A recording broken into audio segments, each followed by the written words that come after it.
Assalamualaikum warahmatullahi wabarakatuh. Anak-anak semuanya dimanapun berada, kita kembali lagi dalam pembelajaran online Sejarah Kebudayaan Islam SKI kelas 8 MTS.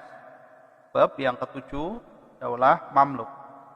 Bagi kalian yang baru bergabung di channel ini, Pak Guru ucapkan selamat bergabung dan silakan bisa bantu dengan cara like, share, dan subscribe. Terima kasih. Kita langsung masuk ke pembahasan. Kalian lihat kata konsep berikut ini. Daulah Mamluk mengukir peradaban Islam. Nanti kita akan membahas proses berdirinya Daulah Mamluk, kemajuan peradaban dan kebudayaan Islam, meliputi bidang pengetahuan, ekonomi, dan juga kebudayaan. Kalian perhatikan, ini adalah nilai karakter yang akan dikembangkan, yaitu toleransi, disiplin, semangat, inovatif, keteladanan, dan amanah. Diharapkan kalian bisa menerapkan nilai karakter tersebut. Kalian coba cermati gambar berikut ini. Ini adalah wilayah kekuasaan Daulah Mamluk.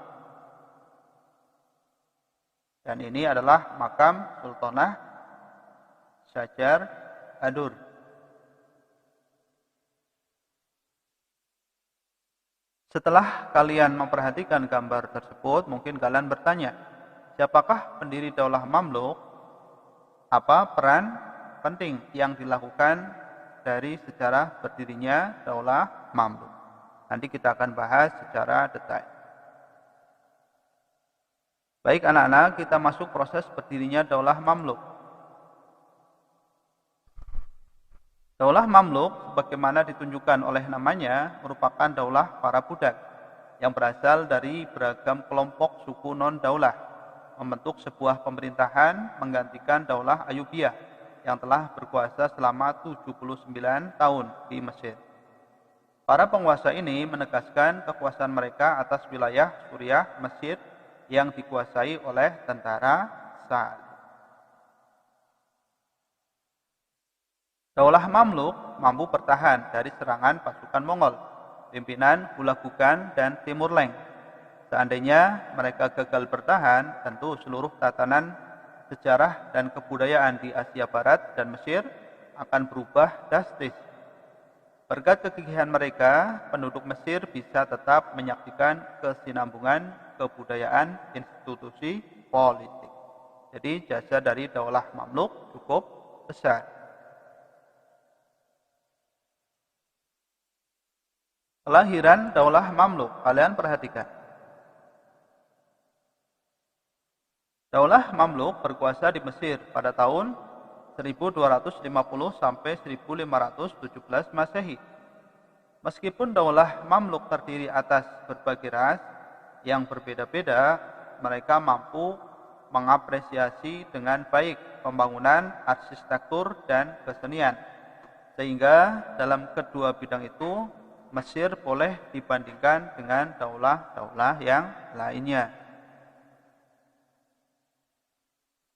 Fondasi kekuasaan Daulah Mamluk diletakkan oleh penguasa pertamanya, yaitu Sultanah Syajar Adur. Ia menerbitkan keping mata uang yang menyandang namanya dan pernah memerintahkan agar namanya disebut-sebut dalam khutbah Jumat. Selama 80 hari, Sultanah Syajar Adur berkuasa di Mesir.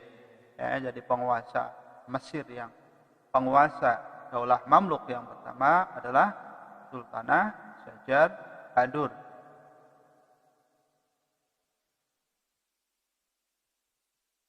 Daulah Mamluk terbagi menjadi dua. Yang pertama, Mamluk Bahri. Penguasa Mamluk Bahri yang pertama adalah Sultan Izzuddin Aibak yang berkuasa tahun 1250 sampai 1257 Masehi. Awalnya ia adalah panglima utama Daulah Mamluk. Mamluk Bahri pada awalnya adalah pengawal-pengawal yang dibeli oleh Khalifah As-Salih Al-Ayyub dari Daulah Ayyubiyah. dan menjadi sultan di kemudian hari. Ini yang pertama. Kemudian yang kedua adalah Mamluk Burji. Pendiri sekaligus Sultan Mamluk Burji, bahasa Arabnya Burj. Pertama adalah Sultan Hollawun, berkuasa 1279 sampai 1290 Masehi. Mamluk Burji tidak mengenal konsep kekuasaan yang diwariskan dan tidak menerapkan kebijakan nepotisme. Tahta kekuasaan menjadi milik siapa yang mampu meraihnya. Ini adalah Mamluk Burji.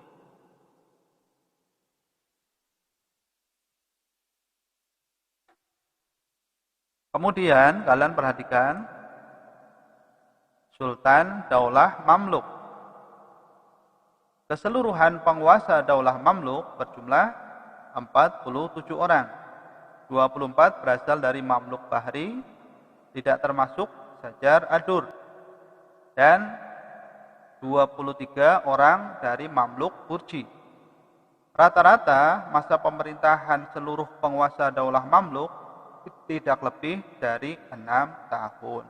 Ya, ini adalah Sultan Daulah Mamluk. Penguasa terkenal Daulah Mamluk. Nah, Sultan Mamluk yang paling terkenal adalah Sultan Az-Zahir Ruknuddin Baibar Al-Bundukdari.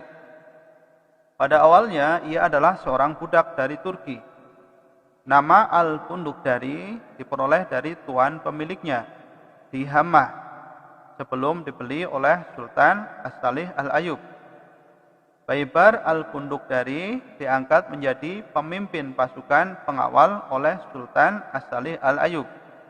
Bahkan karir militernya berjalan mulus hingga ia berhasil menjabat sebagai komando militer tertinggi di wilayah itu.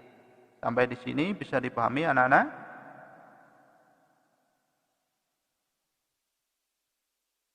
Oke, selanjutnya Sultan Az-Zahir Ruknuddin Baibar Al-Bundukdari menjadi Sultan Daulah Mamluk yang agung.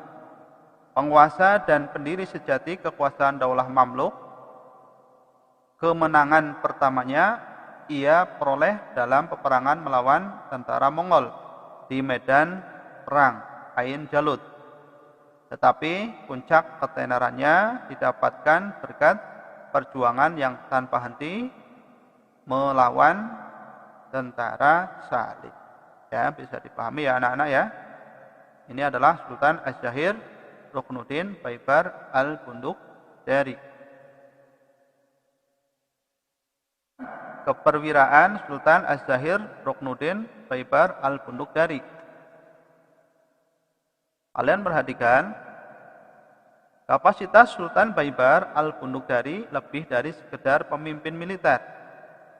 Ia tidak hanya berhasil mengorganisasi angkatan peperangannya, membangun kembali angkatan laut, dan memperkuat benteng Suriah, tetapi ia juga menggali sejumlah kanal, memperbaiki pelabuhan, serta menghubungkan Kairo dan Damaskus dengan layanan burung pos yang hanya membutuhkan waktu 4 hari.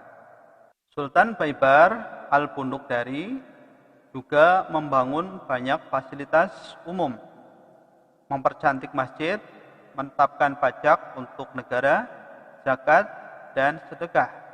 Di antara beberapa monumen arsitekturnya seperti Masjid Agung di Kairo dan di Damaskus yang dibangun pada tahun 1269 Masehi, serta sekolah yang menyandang namanya masih bertahan hingga kini.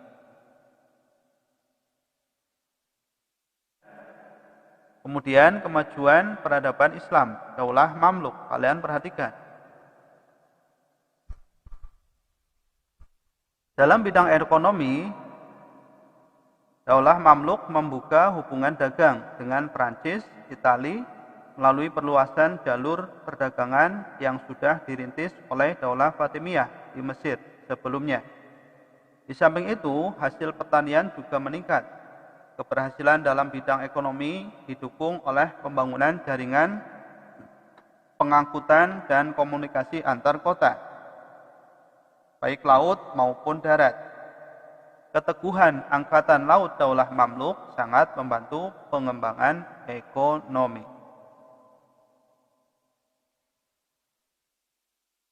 Dalam bidang seni bangunan, Daulah Mamluk juga banyak mengalami kemajuan di bidang seni bangunan.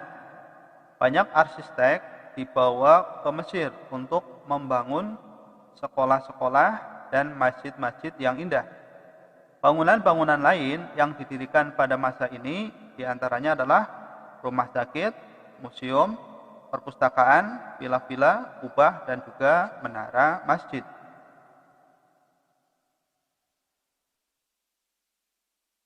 Dalam bidang ilmu pengetahuan, Mesir menjadi tempat pelarian ilmuwan-ilmuwan asal Baghdad dari serangan tentara Mongol.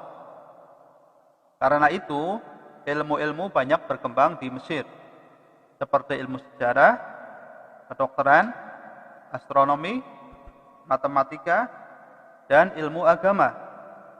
Dalam ilmu sejarah tercatat nama-nama besar seperti Ibnu Khalikan, Ibnu Tahribardi, dan Ibnu Khaldun.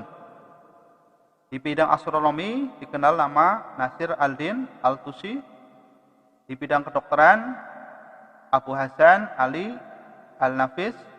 Sedangkan dalam bidang ilmu keagamaan yang tersohor adalah nama Ibnu Taimiyah, As-Suyuti, dan Ibnu Hajar al-Asqalani.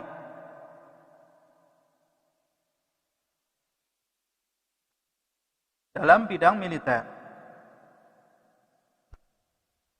Daulah Mamluk membawa warna baru dalam sejarah politik Islam. Pemerintah dinasti ini bersifat oligarki militer, kecuali dalam waktu yang singkat ketika Kolawun menerapkan pergantian sultan secara turun-temurun. Anak Kolawun berkuasa hanya 4 tahun karena kekuasaannya direbut oleh Kit Bukha. Sistem pemerintahan oligarki ini banyak mendatangkan kemajuan di Mesir. Jadi, sistem pemerintahan yang dianut Daulah Mamluk adalah sistem oligarki politik.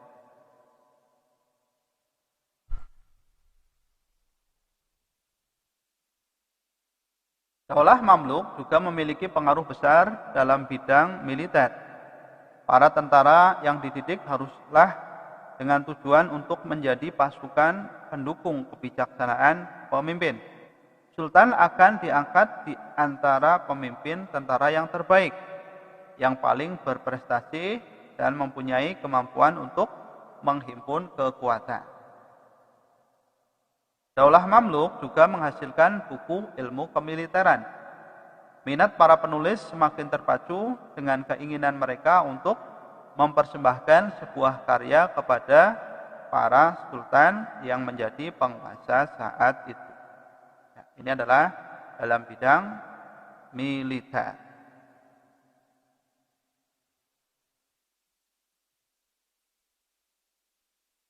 Kemudian dalam bidang pemerintahan. Bentuk pemerintahan oligarki adalah suatu bentuk pemerintahan yang menerapkan kepemimpinan berdasarkan kekuatan dan pengaruh, bukan melalui garis keturunan. Sistem pemerintahan oligarki ini merupakan kreativitas tokoh-tokoh militer Daulah Mamluk yang belum pernah berlaku sebelumnya dalam perkembangan politik di pemerintah Islam. Sistem oligarki lebih mementingkan kecakapan, kecerdasan, dan keahlian dalam peperangan. Sampai di sini bisa dipahami anak-anak? Oke ya, kita lanjutkan lagi. Nah, kemudian runtuhnya Daulah Mamluk.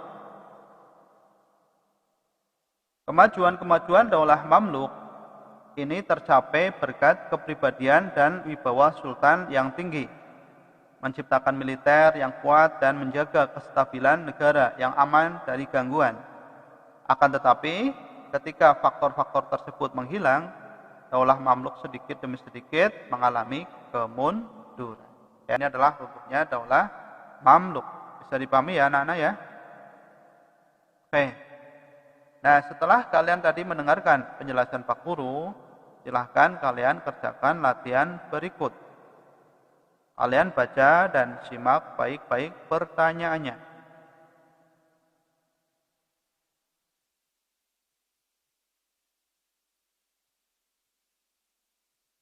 Silahkan kalian kerjakan. Ada 5 pertanyaan. Semoga dengan menjawab pertanyaan-pertanyaan ini, kalian akan menjadi lebih paham dengan apa yang sudah kita bahas. Baik anak-anak, terima kasih telah mengikuti pembelajaran hari ini dari awal sampai akhir. Semoga kalian bisa memahaminya. Insya Allah kita akan bertemu pada tayangan video pembelajaran selanjutnya. Terima kasih. Assalamualaikum warahmatullahi wabarakatuh.